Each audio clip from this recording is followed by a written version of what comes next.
मेडी के कि हम पुलिस से प्रोटेक्शन मांग रहे थे लेकिन हमको प्रोटेक्शन जी। नहीं मिली। ये अपने आप में कुछ बातें हैं, जो तथ्य हैं वो सामने निकल के आ रहे हैं। बहरहाल पुलिस हर एंगल से अपनी जांच कर रही है। जब हम सीसीटीवी फुटेज को बहुत बारीकी से अगर हम देखते हैं तो इसमें जो शूटर्स हैं मारने वाले, हम्म। आप देखेंगे कि वो बहुत वेल ट्रेन्ड नजर।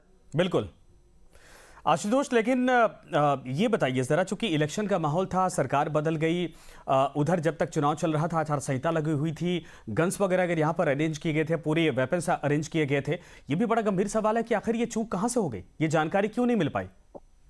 बिल्कुल, देखिए जब हम इस खबर को दोपहर में प्रसारित कर रहे थे, जब हमने सवाल खड़े किए थे कि देखिए राजस्थान में आचार संहिता लगी हुई है, आपको अपने जो लाइसेंस शुदा जो हथियार होते हैं, आर्म्स होते हैं, उनको आपको जमा करना होता है। अब ये हथियार कहाँ से आए? बड़ा सवाल, बदमाशों के पास हथियार कहाँ से आए? हम्म। इसके अलावा सुखदेव सिंह गोगामेडी के साथ में जो उनके लोग थे, हम्म। कथित तौर पे उनके बॉडीगार्ड बताए गए, हम्म। उनकी तरफ से भी क्रॉस फायर किया गया है। उनके हम्म। पास भी हथियार कहाँ से आए? पुलिस इस एंगल की भी अपने हम्म। स्तर पे जांच करेगी।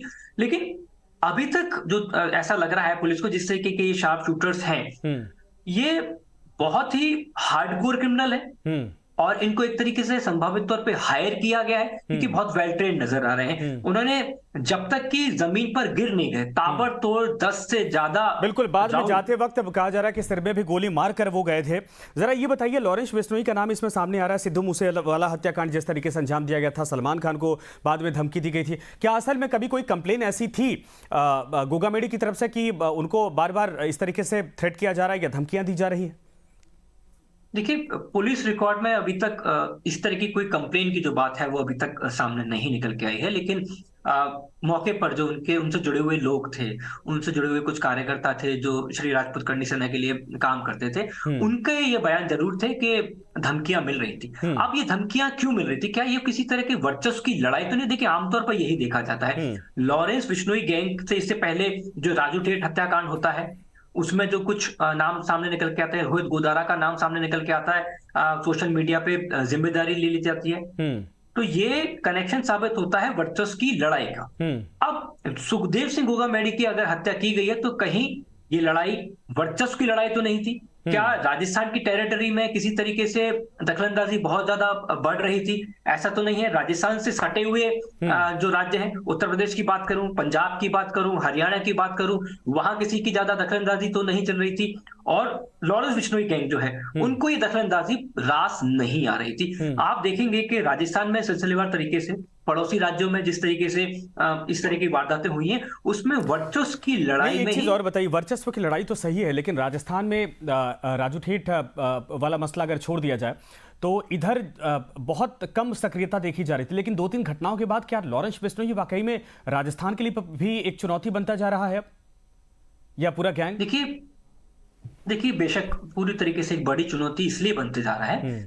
कारण क्या है? आनंदपाल एनकाउंटर होता है वसुंधरा हम्म। राजे की पिछली सरकार में। बिल्कुल। उसके बाद में एक बड़ा वैक्यूम बन गया आपराधिक तौर पे राजस्थान के अंदर। उस वैक्यूम को लॉरेंस बिश्नोई और उसकी गैंग ने इस्तेमाल करने की कोशिश की हम्म। और उसकी शुरुआत हुई पश्चिमी राजस्थान से। सबसे पहले वो पश्चिमी राजस्थान में एक्टिव हुए और फिर धीरे धीरे धीरे जो दखलंदाजी है ये बढ़ती चली गई। हम्म। कहने को लॉरेंस बिश्नोई जो है वो जेल में रहता है, लेकिन जेल में ज्यादा सक्रियता उसकी दिखाई देती है। हम्म। जेल से बेहतर तरीके से वो अपने नेटवर्क को चला पा रहा है। और रोहित गोदारा जो एक बहुत प्रमुख सक्रिय जो सदस्य है लॉरेंस हम्म। बिश्नोई गैंग का, हम्म। वो पिछले तकरीबन तकरीबन 1 से 1.5 साल से राजस्थान में पूरी तरीके से एक्टिव नजर आ रहा है। हम्म। तमाम रंगदारी के जो मामले सामने आ रहे हैं, हम्म। तमाम थ्रेट कॉल्स जो आती हैं, राजस्थान में बड़े बड़े लोगों को थ्रेट कॉल्स आई हैं। हम्म। अब से कुछ महीनों पहले जयपुर में एक जो होटल थी जवाहर सर्कल जी। थाना इलाके में, वहां एक बड़ा घटनाक्रम हुआ था फायरिंग का। उसमें भी रोहित गोदारा गैंग का नाम सामने आया था। जयपुर पुलिस, राजस्थान पुलिस अपने स्तर पे प्रयास तो तमाम कर रही है। जी। दूसरी जो कंट्रीज है उनकी मदद भी ली जा रही है, क्योंकि इस समय इंडिया में नहीं है रोहित गोदारा। क्योंकि रोहित गोदारा तक जब एक बार पुलिस पहुंच जाएगी तो बहुत हद तक राजस्थान में जिस तरीके से सिलसिलेवार तरीके से राजस्थान में इश्यूज आए हैं इस तरीके के, आमतौर पे ऐसा राजस्थान में देखने को नहीं मिला था। जी। आनंदपाल का पूरा जब घटनाक्रम शांत हुआ तो उसके हम्म। बाद में राजस्थान में एक बड़ी पीस देखने को मिली थी, एक बड़ी शांति देखने को मिली थी, क्योंकि अच्छा आनंदपाल आशुतोष, और एक, राजू एक ठेठ सवाल गैंग ये जो खड़ा थी। हो रहा है कि कहीं इसमें राजस्थान में राजपूत बनाम दरअसल जाट वाला संघर्ष की स्थिति तो पैदा नहीं हो रही है? क्योंकि राजपूतों को, जाहिर सी बात है कि राजपूतों के बल पर ही ये करणी सेना का ये जो संगठन था वो चल रहा था और बहुत सारे ऐसे कार्यक्रम करवाए जाते थे। देखिए, इसमें कोई दो राय नहीं है कि तमाम जो सामाजिक संगठन हैं वो अपने अपने समाज के लिए, अपने अपने समाज की तमाम जो इश्यूज होते हैं उनके लिए मुखर होते हुए नजर आते हैं। गोगामेडी की अगर हम बात करते हैं तो ये उनमें से एक व्यक्ति थे। वो लगातार इस तरीके की जो तमाम मंच होते थे उनसे खुलेआम वो इस तरीके से मुखर होकर बातचीत भी करते थे। अब इसका कनेक्शन किसी तरीके से दो समाजों का कनेक्शन है या नहीं है, जैसा मैंने कहा कि वर्चस्व की लड़ाई तो नहीं, लेकिन इसकी जो टाइमलाइन है संजय, वो बहुत महत्वपूर्ण है। हाँ। राजस्थान में एक सरकार जा चुकी है, मुख्यमंत्री अपना इस्तीफा दे चुके हैं, दूसरी सरकार बनने वाली है और ठीक उससे पहले इस तरह का घटनाक्रम होता है। अच्छा, ये भी कहा जा रहा है कि सीपी जोशी की तरफ से, प्रदेश अध्यक्ष बीजेपी की तरफ से कहा गया था कि अभी आरोप लगाया गया कि कांग्रेस सरकार में सिक्योरिटी की डिमांड की थी गोगामेडी साहब ने, लेकिन उनको दी नहीं गई। क्या ये कोई लापरवाही, कोई चूक है, कोई फेल्योर भी है? देखिए, ना सिर्फ भाजपा प्रदेश अध्यक्ष बल्कि जो सेंट्रल मिनिस्टर है गजेंद्र सिंह शेखावत, उन्होंने भी इसी तरफ इशारा किया है। अपनी एक जो उन्होंने इलेक्ट्रॉनिक मीडिया को एक बाइट दी है उसमें उन्होंने कहा कि सुरक्षा मांगी गई थी लेकिन सुरक्षा दी नहीं गई।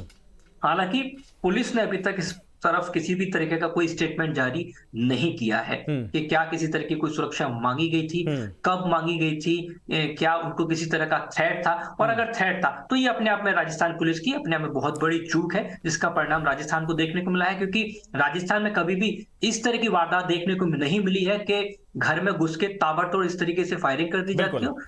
आसपास के जो लोग हैं वो तो सख्ते में हैं, इस समय पूरा राजस्थान सख्ते में है, क्योंकि आमतौर पर राजस्थान में इस तरह की वारदात कभी भी नहीं देखने को मिली। बिल्कुल इस तरीके से अगर ताबड़तोड़ गोलियां, आपको याद होगा पपला गुर्जर वाला जब थाने में उसने जाकर ताबड़तोड़ गोलियां बरसाई थी, पूरा राजस्थान चर्चाओं में आ गया था। उसके बाद अगर कोई दूसरा हत्याकांड इस तरीके से हुआ है या दूसरी वारदात हुई तो वाकई में हैरान करती है, पुलिस की कार्यशैली पर भी सवाल खड़े करती है। जरा ये बताइए, नवीन जो मारा गया, कहा जा रहा है कि वो हथियारों को लेकर गया था, वो भी राजपूत था दरअसल, तो इसके पीछे कहानी क्या है?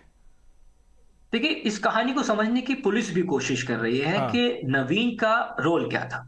नवीन, ये बात जानकारी में आई, हमने भी जानकारी जुटाने की कोशिश की।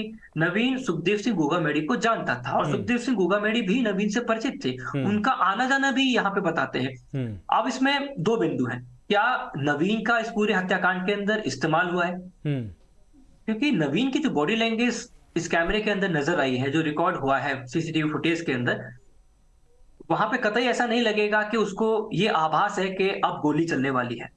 किसी भी तरीके से वो मेंटली प्रिपेयर नहीं था।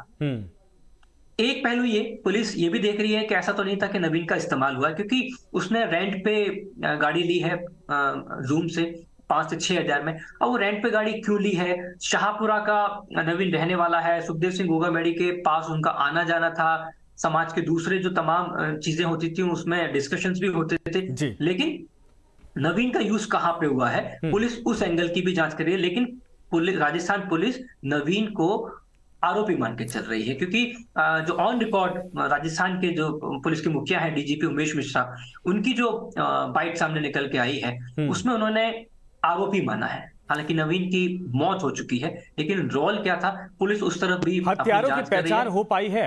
कहां इनको डिटेक्ट किया गया कि हत्याकांड के बाद ये कहां है? अभी नहीं थे। देखिए, अभी तक इनकी क्या लोकेशंस है या संभावित तौर पे क्या क्या ठिकाने हो सकते हैं, उन तमाम चीजों को लेकर पुलिस अपनी जांच कर रही है। ना सिर्फ राजस्थान बल्कि हरियाणा जो है, क्योंकि पुलिस को कहीं ना कहीं अंदेशा हो सकता है कि इन शार्प शूटर्स को हायर किया गया हो, इनको किसी तरह की जिम्मेदारी दी गई हो, क्योंकि इससे पहले जो घटनाक्रम हुए उसमें इसी तरह की जो फाइंडिंग्स है वो सामने आई पुलिस के सामने कि हरियाणा से जो शार्प शूटर्स होते हैं उनको एक तरीके से हायर किया गया और ये जिम्मेदारी दी गई। अब ये जिम्मेदारी तो सोशल मीडिया पे रोहित गोदारा गैंग बिल्कुल सही आशुतोष, एक चीज है, बड़ी चुनौती बन गया है, चूंकि ये गैंग जब से सक्रिय है, दरअसल जब भी कोई हत्याकांड या ऐसी घटना होती है, आप देखिए जिस तरीके से इसकी कार्यशैली है कि ये सोशल मीडिया पर डंके की चोट पर अनाउंस करते हैं, बाकायदा ये उसको एक्सेप्ट करते हैं कि हमने इस हत्याकांड को अंजाम दिया है या अंजाम हमारे गुर्गों ने दिया है। ये पूरे राजस्थान के भीतर एक भय का माहौल पैदा करता है कि पहले हत्या भी होती है, उसके बाद उसी तरीके से डंके की चोट पर इसको अनाउंस या एक तरह से जाहिर भी किया जाता है। पुलिस इस पर क्या कमांड कैसे करेगी? संजय, देखिए, ये सोशल मीडिया पे एक ट्रेंड बन चुका है और देश के अंदर जहां जहां पे आपराधिक प्रवृत्ति के